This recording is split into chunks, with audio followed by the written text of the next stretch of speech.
It's crazy to think that Joe Rogan has one of the most popular podcasts around, yet he's called a controversial figure. How's being one of the most popular podcasts anything controversial? Seems like there's a lot of people who are picking up what he's putting down. They're understanding the words that are coming out in his mouth. In fact, they're kind of liking it. And in fact, in a recent podcast, he calls out Kamala Harris's campaign in such a beautiful and eloquent way of when they want to censor you. They want the government to say, hey, we got to have regulations on these social media platforms of what's been posted on there, because some of the shit on there is pretty wild. And well, I'm not going to mince Joe's words up. He's a professional. He could speak for himself. Because one of the things that has been discussed is cracking down on misinformation, and that free speech doesn't include misinformation, which is a wild thing to say after what we just went through with COVID, where what people were saying was misinformation turned out to be 100% true. And not just about COVID, but about a bunch of things. Hunter Biden laptop story. There's quite a few different things you could point to. Like, who the fuck gets to decide what's information? Only the government? You guys? The people that have lied about basically everything? Like, this is a crazy thing to say, and to be running on that, and to get people to support that. Just the lack of understanding of what it means to be able to freely express ideas and communicate, and whistleblowers from corporations that are telling you about something they're doing that's illegal, whistleblowers from government agents that are telling you they're spying on you when it's illegal, all that shit.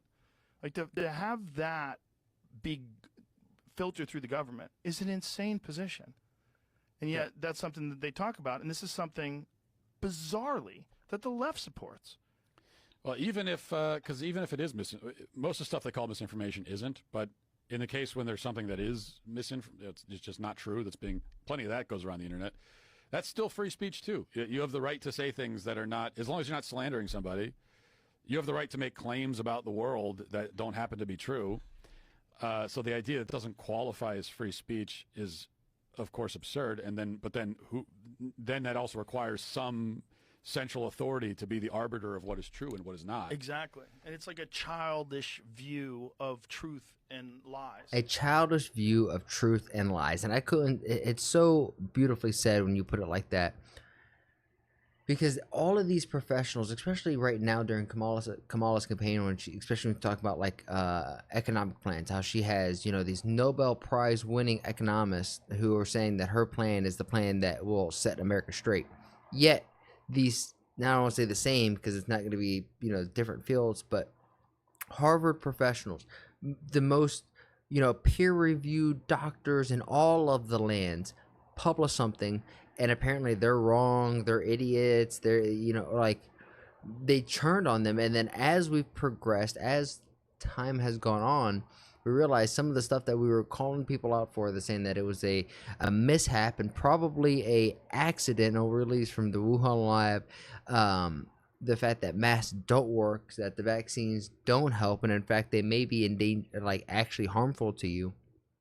So many people who are my age, 30s, give me a standard deviation of plus or minus 5, have been dying from cardiac arrest from taking it. And the thing that bothers me the absolute most from COVID is not so much the lockdowns, but it was the gaslighting from our own government for people to have essential and non-essential jobs. And these people who had essential jobs, and I'm looking at it like my own mom who's in the medical field, who's a nurse, the only way she could have kept her job is by getting the vaccine. And she had some negative dealings afterwards. She didn't feel good. She was sick. It was not a very good situation, right? Thankfully, my mom is healthy, in the gym, kicking butt and taking names. She's an ox, so she is strong. But that doesn't change the fact that there was some side effects, and there's the idea of you had to get vaccinated to keep your job. And now that there's I don't want to call them vaccine injuries, but you know what I'm getting at.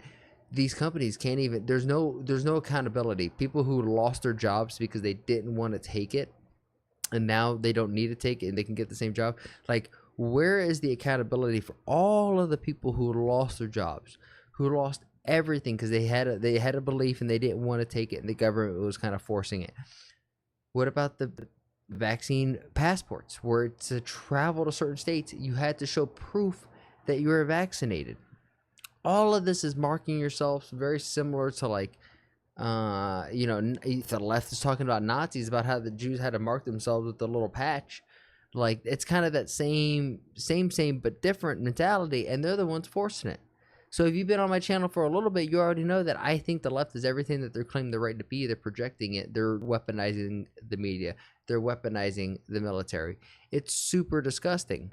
But as we've learned also in a video that we posted earlier about this most recent whistleblower, Venezuelan gangs, we might think of them as like cartel, but this Cartel de Sol may be like the modern day sophisticated Pablo Escobar, in the sense that this is a group that has grown in such power that they have subsidiaries and office buildings in other continents, like in Serbia, that then can thus create bot farms to manipulate in America. So it looks like what's happening, the manipulation is happening in Serbia, but it's actually a Venezuelan gang down in Venezuela, or maybe even Guatemala. Like, the layers of complexity of this is so insane. And even if it is a little tin hat, even if I am going down the rabbit hole a little bit, how many times do you go down the rabbit hole do you find the truth, right? You peel back the onions, you follow the money, and you're like, yo, this is a lot more complicated. And then you start seeing, the posted boards, the whiteboards with the red strings connecting it. You think you're going crazy, and in fact, you probably are going a little crazy. So you gotta realize that a little bit, understand it, digest it, feel okay with it. But then understand that, man, the truth requires a lot of mental effort. It requires a lot of thinking, and just most people, one, aren't going to want to put that mental energy. Two, probably don't have the mental energy and reserves to be able to allocate there. And even if they did, they don't want to. So it falls back to point number one. And then point number three, there's people probably who can't physically go down that because of time. They have a life. They're doing other things. They have other priorities. Even though once you understand this, man, it's hard to, like, whew. It feels like you're almost like waking up from the Matrix. It's kind of insane. But for me, I just appreciate on me, my family, my personal health, my goals, my dog, my career. I just focus on my little circle, and I want to make it as good, as strong as I can. And the people that come in and out of my circle, I want to affect them in such a positive manner that they themselves want to pick up their own circle a little bit and clean it up and get better physically, mentally, spiritually, financially, whether it be in the relationship. Like, I want them to be better, and I want people, and I want to pursue greatness, and I want people around me who pursue greatness. So if you guys are picking up what I'm putting down, you like the way the words are coming out my mouth, share, subscribe, share this with your friends. When I see something on the internet and I'm like, yo, I have an opinion on this, I want to share it with you guys.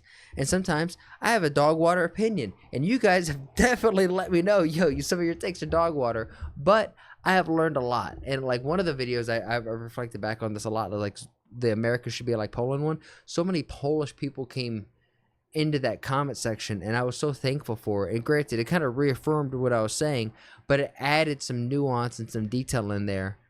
And I really appreciate it. I really appreciate everyone who leaves a comment, because one, you're watching the video, you're engaging with it, and two, take time out of your day to leave a comment and watch my dumb self. Like, you're a real one for that. So my community is really like the Breakfast Club, because we got people like Bobby who's out in India. We got guys out in Poland, girls out in Poland. Like, we're a freaking Breakfast Club over here. My last name's Rodriguez, so you already know me. I'm a little Hispanic. So the hips don't lie. I'm like Chiquera. But with that said, I'll see you tomorrow on the next one, my friends. Peace.